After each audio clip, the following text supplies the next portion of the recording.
When I am being gender nonconforming in public, over 10 years ago now, there's a cost. And if I'm going to take the cost, I'm like, what is the benefit?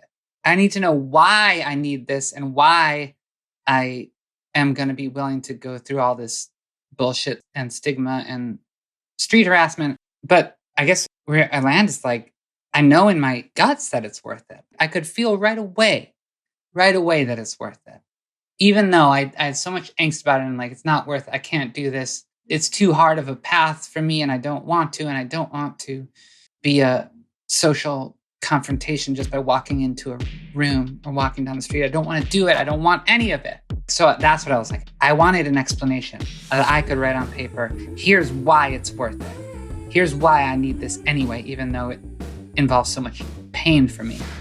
But I can't really put it into words and I can't really put it on paper. It just is manifestly making me a healthier, happier, better person. That was Ezra Furman, and this is SHEROES, a weekly podcast to amplify women, non-binary, and genderqueer voices in music across genres and generations. We do this because we believe sharing our stories is the first step to making music better for everyone. I'm Carmel Holt. I've been hearing this from a lot of folks. Pride Month feels different this year. Yes, of course. There's still parades and amazing drag shows and dance parties and evidence of queer joy everywhere. But there's also an undertone of urgency and worry. LGBTQIA plus rights, and especially trans rights, are on the line, and discrimination and hate crimes are at an all-time high. So it's understandable. Pride began as a protest. And it is in this spirit that this week is the second in our SHEROES and QUEEROES series of episodes that are focusing on trans women's voices. This year, we're intentionally putting trans SHEROES first in our lineup of featured interviews for Pride Month. Not only that, but I've been a huge fan of Ezra Furman's for years. So I can't wait for you to hear this conversation. She's been releasing emotionally resonant and boundary-breaking music and albums for almost 2 decades now, starting with a band called the Harpoons, which was formed while attending Tufts University in the mid-aughts. They released 4 albums together. Then Ezra went solo in 2012, releasing the album The Year of No Returning, and then released her next 6 albums across the next decade. It was on her 8th album, 2019's 12 Nudes, that she began to speak more directly to her personal journey and experience. And by her 9th album, 2022's All of Us Flames, that personal journey had encompassed Ezra coming out as a trans woman and becoming a mother. This May, Ezra released Goodbye Small Head, her first album since 2022 and her 10th overall. It's also her most fully realized to date, and it's quickly become one of my favorites of the year. I'm so thrilled to welcome Ezra Furman as this week's Shero in the Spotlight. Ezra Furman, welcome to SHEROES. Thank you for doing me. this. I feel this is overdue. Your 10th album, and you haven't been on SHEROES yet. Yeah, what the hell? We're making it right. I wasn't really using she very often until more recent years. So you have that excuse for some of those albums. I wasn't out as a shero yet. Until 2021? Basically, I was using she, her pronouns. I think I started in like 2019. Except a couple of friends were calling me she earlier than that because they knew. Yeah. Your friends always know. Well, yeah, your trans friends know. God bless them. But now I'm in the club. How's it feel to be in the club 4 years in? This has got to be kind of a, I don't know, I don't want to put words in your mouth, but a moment to be in the club, you know? Oh, yeah, I got in. Oh, man. I don't know. It's funny with pronouns, with categories. There's a strong part of me that is like, they don't matter. It's all fluid. I wasn't desperate to be in the she club ever. And when I put it in terms of clubs and teams, I'm instantly like, not a part of it. I'm not a part of it. Because that's just my instinct from childhood. Like, no teams. I relate to that so much. Yeah. And I don't endorse that. And I have some embarrassment about that instinct that's just like with me since adolescence or childhood. But part of coming out for me was sort of like accepting that I don't have to explain why I want what I want, and I don't have to get my theory of gender completely sorted out and nailed down.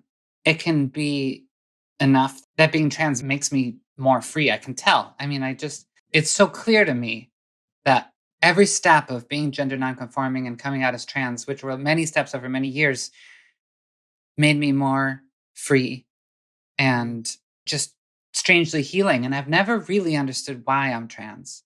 I don't have a good account of why. And I'm like, don't I need to know why? Not only as pressure, like from someone else, everyone's like, people will tell you, you just be who you are, do whatever you want to do. But I'm like, all the bullshit that comes my way instantly when I am being gender nonconforming in public, over 10 years ago now, there's a cost. There's a cost. And if I'm going to take the cost, I'm like, what is the benefit? I need to know why I need this and why I am going to be willing to go through all this bullshit and stigma and street harassment, all this stuff. But I guess where I land is like, I know in my guts that it's worth it. I could feel right away that it's worth it. Even though I had so much angst about it and like, it's not worth it. I can't do this. Just, it's too hard of a path for me and I don't want to. And I don't want to be a social confrontation just by walking into a room or walking down the street. I don't want to do it. I don't want any of it. So that's what I was like. I wanted an explanation that I could write on paper. Here's why it's worth it. Here's why I need this anyway, even though it involves so much pain for me. It's just pushback. But I can't really put it into words and I can't really put it on paper. It just is manifestly making me a healthier, happier, better person, even though people give me shit all the time. I mean, you said it already, freedom. Freedom. Mm-hmm. That's reason enough. Yeah. Lots of people have fought for freedom. But it's deeper than just personal freedom, I would say. I mean, it's true in terms of individual freedom. There is such freedom for me in being trans. There is something about the running with open arms towards queerness as a whole world view that is larger than just this is what I want to do with my body and I should be allowed to. I don't know. I don't have very fleshed out words for any of it. That's okay. Is it okay if I put out a word? Yeah. Instead of team, where we started, can we call it community? Is that too cliche? But also true? Yeah, I have to admit, sometimes I've gotten mad about people using the word community, about like the trans community. And I'm like, I don't know. I think it is a community in some way. It's also like, there's not just automatically people supporting you as soon as you come out as trans. You have to it takes work to make the kind of community that shows up when you're sick, So anyway, yeah, I have my own baggage even about that word. I have baggage about every word in the English language. Yeah, it's still right. It's still right? You're right. Okay. It's community. We'll run with it for now. But at any moment, if you want to replace it with something else that comes to you, let me know. But as we're headed into Pride Month, that word community and queer community is, especially right now, under the current climate, on everybody's mind. Yeah, and it's a very positive word. I think you also hear it get kind of like weaponized. There's just like some politicians where I'm like, don't say trans community. Just don't say those words. You don't get to even say. You don't get to say those words. Trans community with this toothless support that sometimes we get from half-hearted politicians. So we're here to also talk about your new record, yes. Goodbye, Small Head. Yes. Maybe one of my favorites so far. What? Of my records? Or of your records, yeah. Oh, I love this album so much, Ezra. Thank Yeah. you. I think it's my favorite so far, too. Or it's in the top 2. What would your other favorite be? Well, I hadn't heard Transangelic Exodus in a long time, and we had to learn some songs. We've been doing shows recently, and we have more coming up, and so I was listening to that album, and I was like, "Oh, this is as good as I thought it was when we made it," which sometimes that's not always true. I'm always so it's hard to tell because, like, Right. we make a new record, and it's like usually, hopefully, it's like, "Nailed it. Yes, I Yeah. love it," just get excited about it. And then sometimes a few years go by and you're like, I do see things I could do better next time. And that's just a natural Of course. process of trying to hone a craft. Right. And making art and becoming an artist. And hopefully you're always, as an artist, becoming. For our listeners who may not have had the time or the opportunity to read up on what Goodbye Small Head is all about, what can you tell us? Well, I don't think I even knew while I was making it, but I saw, or at some point while we were making it and while I was writing for it, I was like, oh, these are kind of all songs about complete overwhelm and loss of control. A sort of, I think surrender is a good word for it. One working title of the record was I Surrender. And that wasn't right. It's good that that wasn't the title. It's not the right title. I became interested in the intersection of kind of like doom and beauty, or the kind of transcendent experience that people describe when they say, I've seen the face of God or something, where like awe, I guess awe, and when something is beautiful and terrifying at the same time, and a beauty like an oncoming train that you're staring into the headlight of. And like, it's not by accident. It's got a lot to do with what's going on in my life, in the world. This sense of overwhelm, amazement, fear, and surrender. We're speaking about it now, and it's coming out in a very dark time in public life. I kind of was hoping obviously, I was hoping that things in America would not get this dark and everyone would hear this record and be like, Ezra, what's wrong? Everyone's having parties and patting each other on the back. Is something wrong? Right. And then I'd be like, yes, motherfucker, something is wrong. We live in a sick society.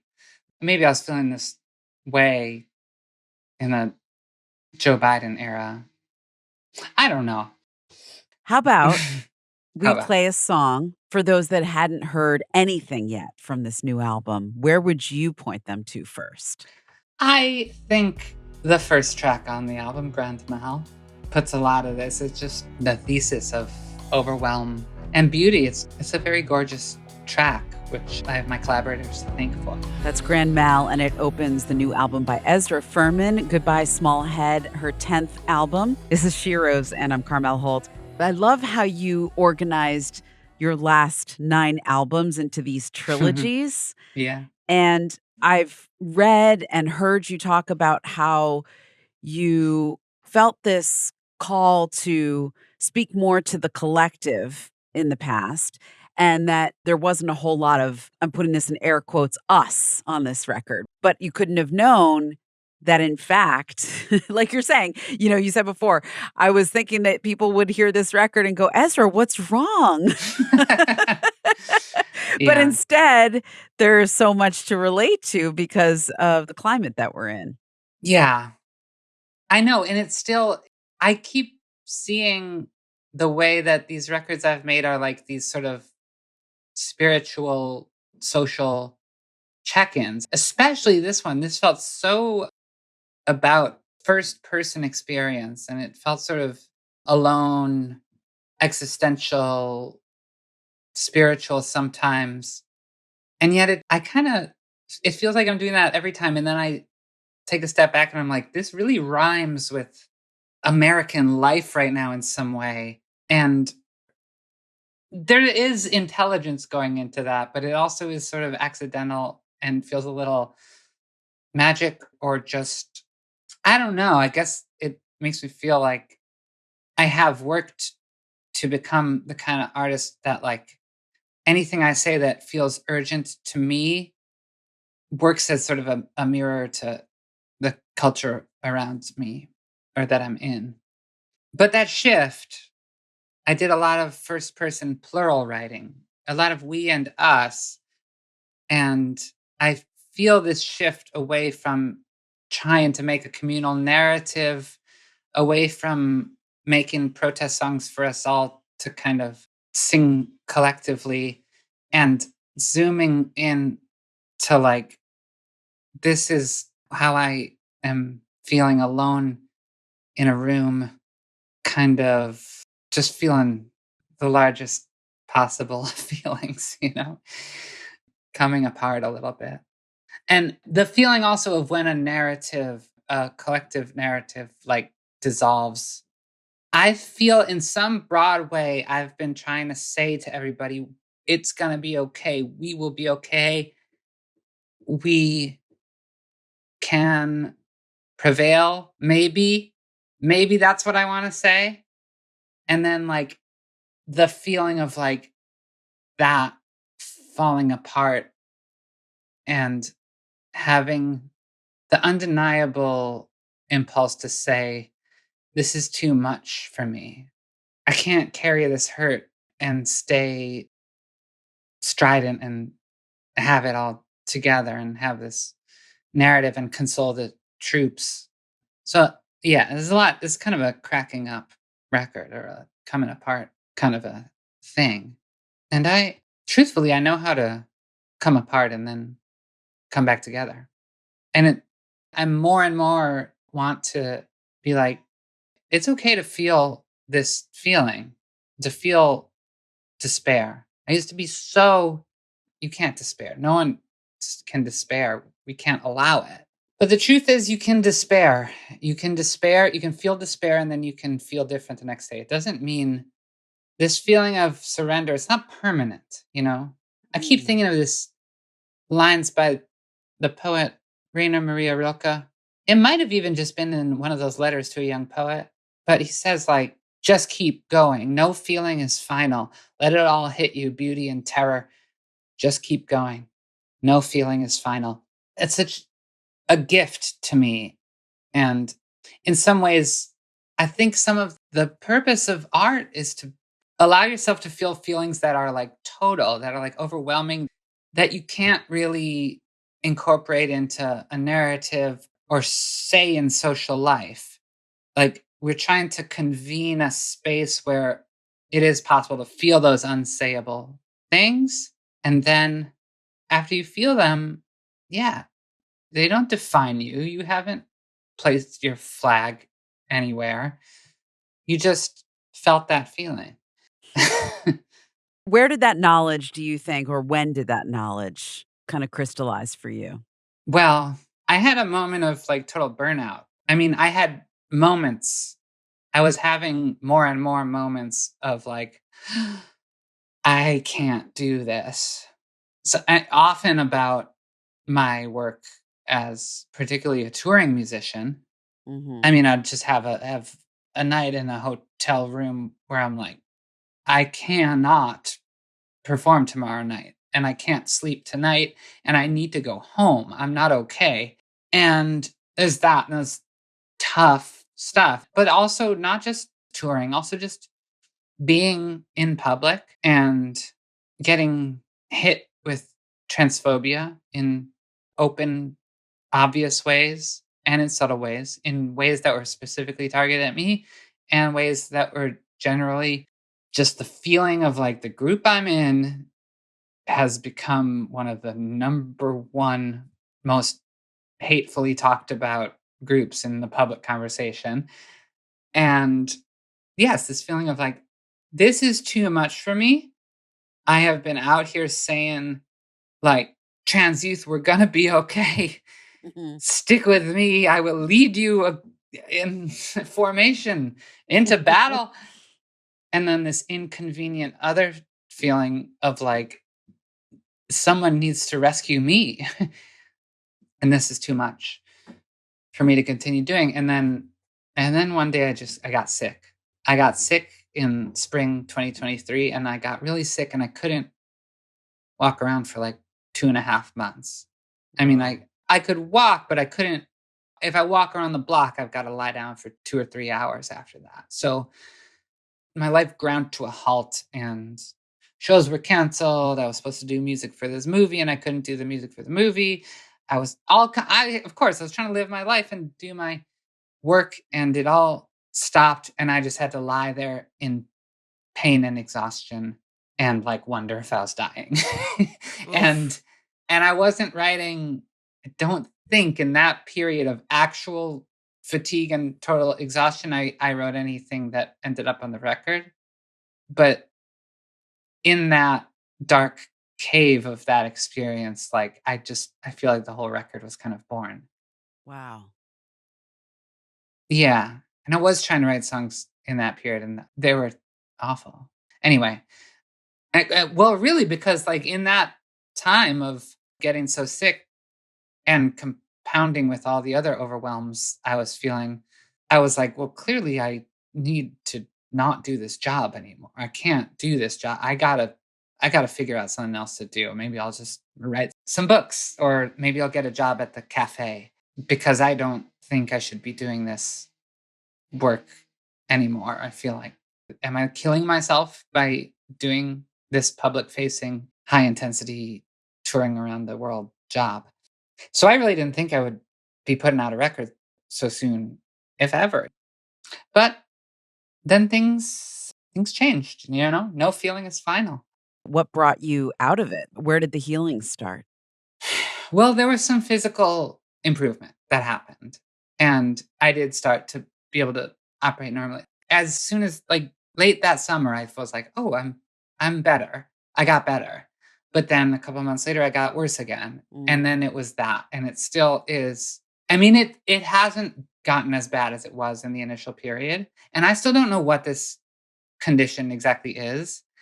At this point, my working thing is like, it's long COVID in some way, even though I didn't have right. COVID when I got sick. And no doctor has been like, this is long COVID.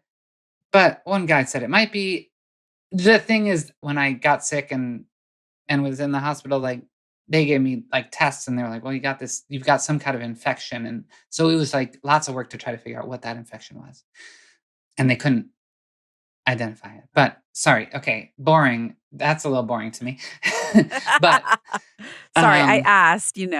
but there was a different process too, that not just Mhm.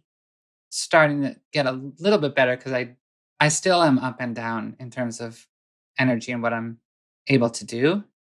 But really, I just had a few friends who like egged me on.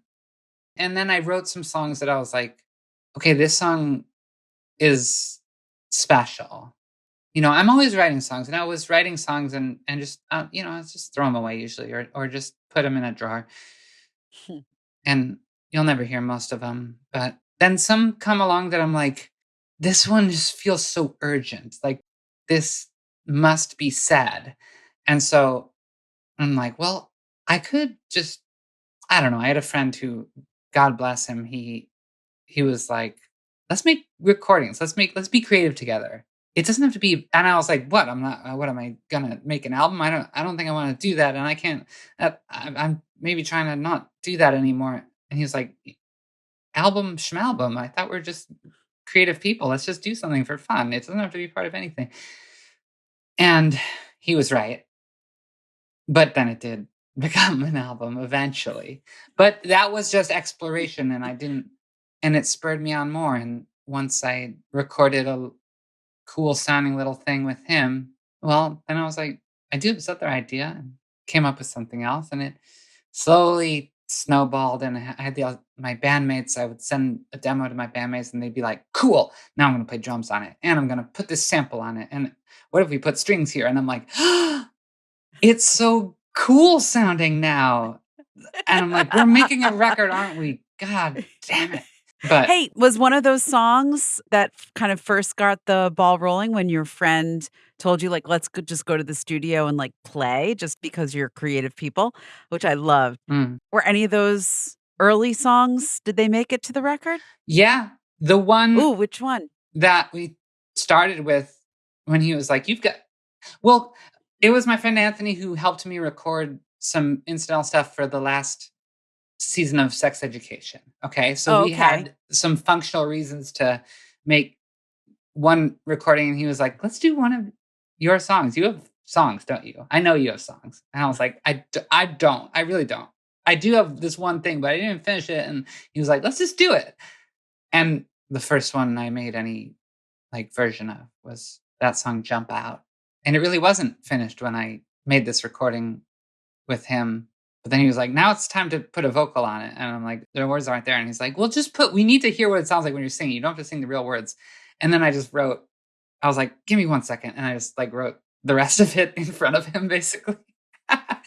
Had you ever done that before? I don't think so. Yeah. That really shows you, like, especially with that, there's this particular energy to that kind of moment where you're like, I just have to come up with something now. And sometimes you should take it home and work on it more. But in this case, I knew what it needed. Ezra Furman, our guest today on SHEROES. The new album is Goodbye Small Head, her 10th studio release. I'm Carmel Holt. I love that song so much. That song describes a very particular experience. I don't know if you want to talk about what that is. Well, it's not truly literally drawn from experience, but like it's a thing, right? It's a thing. Being in a car that won't slow down, the driver won't stop and let you out. And then you're like, I'm going to have to open the door and just jump and hit the pavement. But it's also a metaphor. Certainly. I mean, I've come to a place of like fearing talking too much about the songs. Lyrics. I don't want to make them smaller than they are. Like, truthfully, you know already what that song's about when you hear it. You already got it. If you listened to it, you already got it. So like, there's usually not much benefit to give an extra explanation. I suppose the panic of that song, I mean, in a way, that song could have come out of me in any era. Like, that sounds like me when I was 19. You know, there are different songs where I really feel like I've come to a new place. That song is like a place I know very well. Another record I listened to recently was my first ever album from when I was 19. And I was like, wow, most of these songs are about being desperate to get out of a small place. And a song like My Soul Has Escaped from My Body. Yeah, just like this sense of I'm trapped in this tiny place and I know I can get out. I know I can get out. Something about that has been like, sums up the driving force throughout my life as an artist. And I think when I was 19, I didn't even know what that meant or what did I need to escape? What did I mean when I was talking about getting free? I had lyrics about trying to get free. And what did I mean? Or what did I think I meant? And I still don't. I cherish the reality that I still don't fully know, and I will still find out more as I go through life, how I got free, more free from something I didn't even realize I was trapped in. Again and again, higher and higher. Ezra, have you always written poetry? Yeah, I wrote poems before I wrote songs, definitely, when I was a teenager. In college, I was like seriously writing poetry and taking classes and entering contests and stuff. And I had a moment at the end of college where I had a band, but I also had a poetry professor who I was becoming kind of close with. And she was like, now you'll go get an MFA in poetry, right? And I was like, first of all, I was like, oh my God, me become a real poet and I'll have a book and I could feel the institutional approval. The path was just glittering before me. And then, but I was like, but I've formed this band, and I think the poetic impulse is being expressed there too. And I think I don't want to go to school I don't want to stay in school for years. I don't want to write poetry from the top of the hill. I want to go to the dive bars and do poetry with the drunks and the hecklers.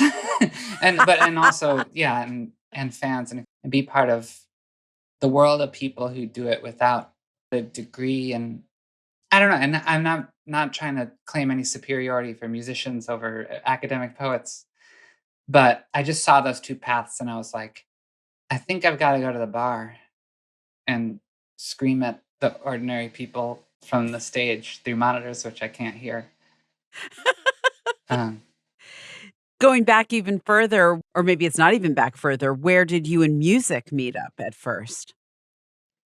I'm trying to think about how to answer that.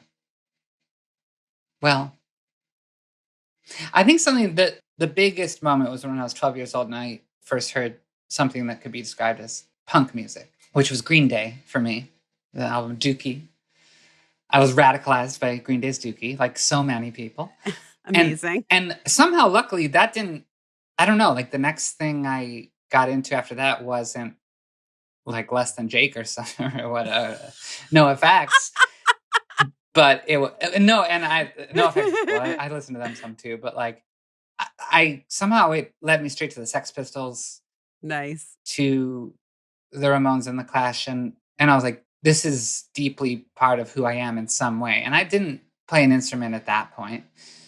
And that was the impulse to get a guitar, because I knew this kid who knew power chords. And he was like, it's kind of not that hard. You just play. He could play all these Green Day songs. And I was like, oh, you don't have to like go to school, really. This kid can just kind of do it. He's like, he didn't really take a lot of lessons or anything. So I was like, sign me up, get me a guitar. And I took like 2 lessons and I was like, I get it. I'll get the chord books and I'll teach myself, because I was a bit of a socially anxious 13-year-old. I want to get to another song here from the new record. When we were talking about Jump Out, you were saying, oh, well, that's like a song that I could have written, fits right along with my 19-year-old self. In a way, yeah. But then there's other songs where I know that I've really reached a new level of your craft. Could you give us an example of one of those songs? Yeah. Right now, my favorite song from the record is Veil Song. And I worked for a long time on it. It took a couple years writing it. That's more in the category. Some of them really tumbled right out of me at breakneck speed. And then some of them, I was like, there's something here that deserves a lot of care and craft. And for me, Veil Song is one of those. And it could be the thesis statement of the record. I feel proud of it. Veil Song from the new Ezra Furman album. It's called Goodbye Small Head, her 10th studio release. She's our guest today on Sheroes, and I'm Carmel Holt. You got that title for the record from a Sleater-Kinney song? That's right. Which delighted me. Yeah. Do you know that song, Get Up? Fan forever. Oh. Fan forever. Yeah, and I've been a longtime fan of Sleater-Kinney, but not a deep dive. Basically, like a few records, particularly Dig Me Out and The Woods, really huge for me. Yeah, I had never heard a single song from the album The Hot Rock from 1999. Yeah. And I heard it, God, I guess early 2024, I heard that song Get Up for the first time. You know why? Because I read Carrie Brownstein's memoir. So good. Hunger Makes Me a Modern Girl. And as I read it, I was like, I need to hear all these records. And so I was going through the discography, basically. And there's so much wonderful stuff I had heard, stuff I hadn't heard. And then I got to the song Get Up, and I became obsessed. There was a time when I might have been talking to you, but I was just thinking about the next time I would get to hear this song. I don't know why this happened to me with this particular song. And it's not because I wouldn't even say it's necessarily their best song. Right. I don't even know if I would say it's my favorite of their songs, but it like took over my brain. And I was like, I just need to hear it a million times. And I think it's because it does something that I haven't heard a lot of songs do. it takes a look at like death and the dissolution of the self, and talks about the human soul. And on paper, it sounds like heavy, but like it takes a tone about things like death, or, becoming one with the cosmos, that I've never heard someone take. This like Slater Kinney, fist in the air, strident exuberance. It's like they took the voice of Slater Kinney, feminist punk, flags waving, and they were like, what if it was about me dying? And I was like, yes, I just felt like I need this. I need a lot of this. And yeah, so she, in an ecstatic mode, basically, she says, and the body starts to go, finally starts to go. Let it all go at once, not piece by piece, like a bucket of stars dumped into the universe. Goodbye, small hands. Goodbye, small heart. Goodbye, small head. And I was like, that's it. That's the thing. That is the thing. The feeling of, I was stuck in this little room going in circles, and then I knocked the wall down and I'm out. And there's a whole world out here. And that feeling, I don't know, but things like that, choosing a title is so instinctual, and it's just a blessing when like, and I considered a bunch of other titles and I kept coming back to that one. It was the only one that was like, pick me. Instinct, just the gut feeling that like, this is what it's about. Well, right, because, you just said to me that Veil Song could be the thesis of this record. You easily could have chosen something from Veil Song, as the title, for Mm. example, right? Hmm. So that was just so cool, and also an amazing homage to that band, Yeah. which, And you know? also to be in lineage with them, and like I just really feel like I walk on ground they cleared in some way. And I mean, it is also like self-serving to like put myself like, aren't I like Slater Kinney? But it's like I do think of them as, yeah, spiritual forebears in some way. I feel grateful to them, I guess is what I'm saying. Could they be your sheroes, Ezra? You might put it that way.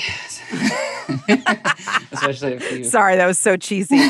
So I mentioned earlier the trilogies that you organized your albums into. The Harpoons trilogy, which was you and the Harpoons, Bang Down the Doors, Inside the Human Body, and Mysterious Power. The Self-Discovery trilogy, which was The Year of No Returning, Day of the Dog, and Perpetual Motion People, which is 10th anniversary this year of that record, Oh, yeah. BT Dubs, and the Anti-Fascist trilogy, which was Transangelic Exodus, 12 Nudes, and All of Us Flames, which was your last one in 2022. So if this is the start of a new trilogy, what would you call it? Well, the answer that might strike you as a cop-out, but would be the true answer, is that's none of my business. That is a question that, God willing, belongs to future Ezra Furman, who will know what happened and could zoom out a little. I'm in the moment. I'm in the stream of the present moment. You don't know what's happening while you're being swept along by the present moment. Once you get out of the stream, you stand on the banks of the river, you look back and you understand where you just were, the bends you went around. Not only would I not want to name the trilogy, but I wouldn't want to say that this is part of a trilogy. I insist on not predetermining things for myself because I don't like walking a predetermined path. We're back to the theme of freedom. And yet, I feel like you might be asking, like, have I like established some new language or terrain that I could sum up in a little phrase or something? And when I think about it that way, it's a great question, and I don't have to commit to anything. I can answer open-heartedly. So right now, I am thinking about it, and I don't know. I keep thinking of the term existentialist about this record. It feels like some of that stuff that is like raw and like searingly introspective, singular and alone, and intensely high stakes. That reminds me of existentialism, like Sartre and Dostoevsky, even, who sometimes gets called an early existentialist. I read a lot of Dostoevsky years ago. I was a bit obsessed. So maybe existentialist trilogy, perhaps. Maybe it's more psychoanalytic or something in some way. I do want to shout out this book that I was reading that was such a big influence on this record. It's called Sexuality Beyond Consent by Avgi Sakatopoulou, a Greek-American psychoanalyst. And it's definitely not light reading, and it's a little academic, but it has a lot to do with overwhelm and trauma. And it really is like against the idea of trying to heal trauma or move on from trauma. And it's like, that does not take seriously that trauma changes you forever. And the question actually is, what do you do with your trauma? Yes.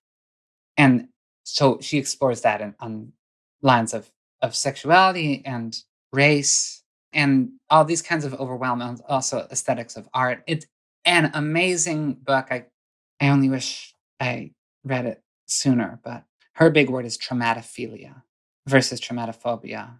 Not disdaining trauma and trying to fix it in this way, but being able to love trauma in some way, not the event of trauma, but the aftermath of trauma as something you can explore about yourself. So, how about the traumatophilia trilogy? I love that.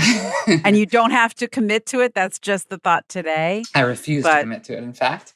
That very much struck a chord, and I love that. And thank you for the recommendation. I'm going to look into that book for sure. It's tough to spell. Avgi Yeah. is her first name, Avgi. Okay. So, since we are entering Pride Month, I was going to ask you what pride means to you. Okay. For a long time, I had a bit of an adversarial relationship to pride. I didn't like it, and it made me feel bad. And ultimately, more than anything, I was jealous.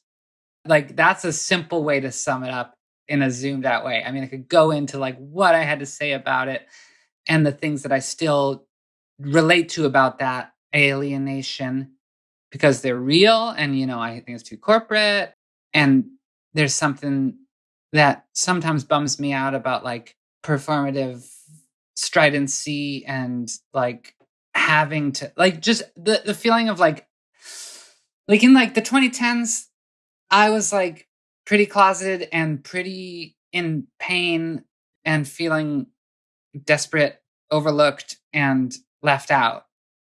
And I was like, these parades, it doesn't feel like it can include those feelings. And we're just like getting drunk, and I don't know. I just didn't feel a part of it.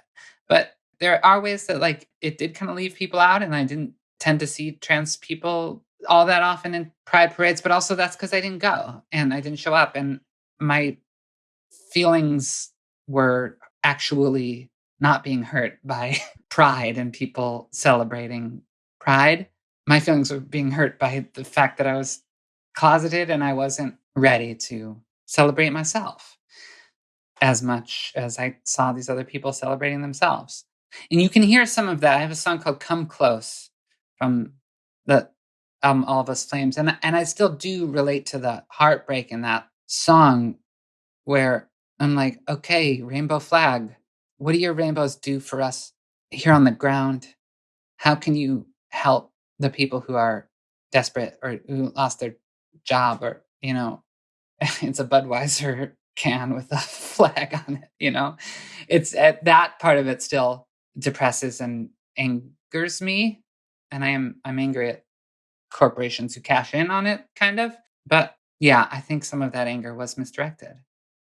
And now I feel like happier about it. I really feel like great about it. And I'm going to Trans Pride in San Francisco this year, which Awesome. I went to 6 years ago. And I was like, we've got to come every year. And it didn't work out that way. I haven't been back, but I'm coming back this year. And yeah, it has to be mentioned that I feel like it's a commonplace thing to understand that Pride began as a police riot. The police basically started, and it was this rebellion and this fighting back. And it's just such a beautiful, we're not going to take this moment that still does speak to me. And I didn't even realize how part of it trans people were. That's the thing. Nobody told me trans people were not an afterthought to Pride, but they were the people whose space was being raided when the Stonewall riots happened in 1969. And they were the ones standing up to the cops who would routinely abuse and attack them in those days. And these days too, a lot of the time. Anyway, that's a little ramble. Thank you. What does feminism mean to you? Just one more thing. Just one more thing. It's one of those questions where it's a leading question, right? Because I already sort of know. Okay. But I loved how you put this. Lead me. So you posted on Instagram, in response to the UK Supreme Court decision excluding trans women from the definition of women, a story and some thoughts. Trans women are not a threat any more than any other women are. We are harmed by your version of feminism, in quotes, and no one is safer for it. Trans women are, by brutal necessity, fierce advocates for bodily autonomy and safety from assault. To discriminate against us, especially by means of government control, is to erode feminism and make everyone less free. Well, that's how I feel. That's correct.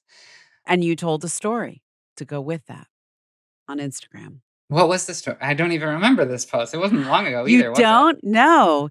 You were gifted, I think, a day at a woman's day spa. Yes. Yes. And I was nearly having a panic attack the whole time. And then I left something inside after I left, and I had to go back in, but I had to ask to go back in, but asking to go back, I just started like crying. And then this woman who worked there was just like talking me through, and like, I'll go get your bag for you. Everyone was so nice to me about it. And yes, I think I remember what I said in the post or in that video. Yes, that I was overreacting in some way. Like nobody was attacking me or giving me the side eye or saying I shouldn't be there. But I was not at all overreacting to like a life under the monitoring eye of transphobia. And I think I just wanted to give that as an example of like, this is what trans women are usually feeling in the all-female space. We are just hoping that we're safe. And to me, it should be obvious that we have this in common. Look, as soon as I started to look queer in public, people started sexually harassing me on the street, and on the subway. And this was 2014. I was like, I don't know what I'm doing. I'm not saying I'm a woman. I'm just putting on the clothes and makeup that for some reason feel better for me. And right away, I was experiencing some of the brutality of the female experience. And instantly, I felt more solidarity than I ever had with all women everywhere. Just to be visibly in a category that is like targeted. And, I can't say anything across the board about all women. Some women have never been harassed. Some women have been harassed way more than others. And there's all kinds of factors to that. But I have this general sense of like, if cis women are looking for allies, trans women are, yes, I like that way I said it, by brutal necessity, instant allies and advocates for safety from any kind of harassment. Yes. And there's more to say there too, but like that, to me, that's like the heart of it. And yes, also bodily autonomy. It boggles my mind that someone thinks that deciding what trans women can do with our bodies could somehow be a protection for women who simultaneously are being barred from doing what is their right to do with their own bodies. Yeah. Rage. I'm Woo. feeling rage. Woo. Yeah. Yeah. We're fanning ourselves off. Exactly. And I'm also wiping a tear away. I knew there'd be a tear or two today. Well said. Thank you, Ezra. Well, thanks for asking me about it. It's nice to be listened to, and that's what you do. That's what you do. And so, thanks for having this podcast It's my honor. It's my honor and to have having you me here. on. And thank you. And make a wish. And then we're going to play one last track. Right. Okay. I'm handing you through the Zoom screen, Ezra, my darling, a SHEROES magic wand. With this wand, you can change anything in the music industry, the music biz, for women, for all queer folks, for all people who are marginalized and don't have an equal voice or a say or platform. Your first wave of the wand, what would you change? I listened to your podcast, so I know that's this question. I should have probably prepared for it. And I don't have a rehearsed answer Good. to this question, but I have a general answer. Is basically class justice, like more access for low income people to become part of this industry and to do this job of being a performing and traveling musician. And I can't conceive of a feminism that doesn't include that kind of advocacy. And it is something that doesn't only apply to women. It's just so much harder for people without money to do this kind of work, and especially to get started. There's just a barrier to entry. I grew up with money. My parents had money. Others in my band that I've been playing with for over a decade grew up without money. And to me, it's very manifest and very clear that I don't think I would be doing this professionally if I didn't have a trickle coming from my parents' money. Even though early on I made like this break from my parents, not like personally, but financially. And I was like, I will not be taking any money from my parents, and they're not paying for anything. And then I became so broke and actually like hungry, and I was unhoused for like 9 months, and it was very chaotic. And I think that just sensitized me more to like, I could anytime in that experience arguably could have called my parents for money if I really needed it. I mean, I didn't feel like I could emotionally. I didn't feel like I'd do that. And that I can't tell in retrospect how true that really was. But I was without my own place to stay for 9 months. Anyway, so that's a whole conversation of its own. But yeah, it's just something that's always on my mind. I just would like us all to have health care, to be taken care of and given some money. I just think like the federal government of so many countries gives money to artists to help them do something great. And I don't know why we don't have that in the United States. I mean, I do. But it shouldn't be that way, and it can change. May it be so. Bing. Ding. Done. With thanks once again to Ezra Furman. Thank you for being with us on SHEROES. Let's see. Where should we go out today? I have a few favorites. Can I tell you about my favorites on the record? Sure. And actually, I think this might go very well with your SHEROES magic wand wish. How about A World of Love and Care? Hell yeah. The one truly strident protest song. With thanks once again to Ezra Furman. What an absolute pleasure to have you. Please come back soon. What a pleasure to be here. Thank you so much. You are a shero. All right. Settle down.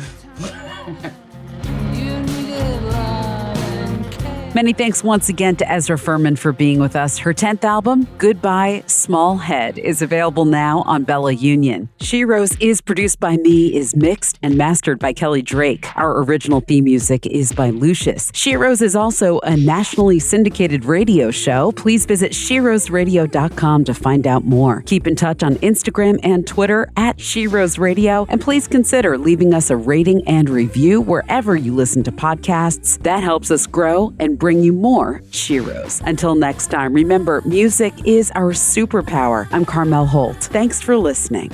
SHEROES is proud to present The Road to Joni, celebrating the legacy and impact of Joni Mitchell. Subscribe now to The Road to Joni, distributed by Talkhouse and available wherever you get your podcasts.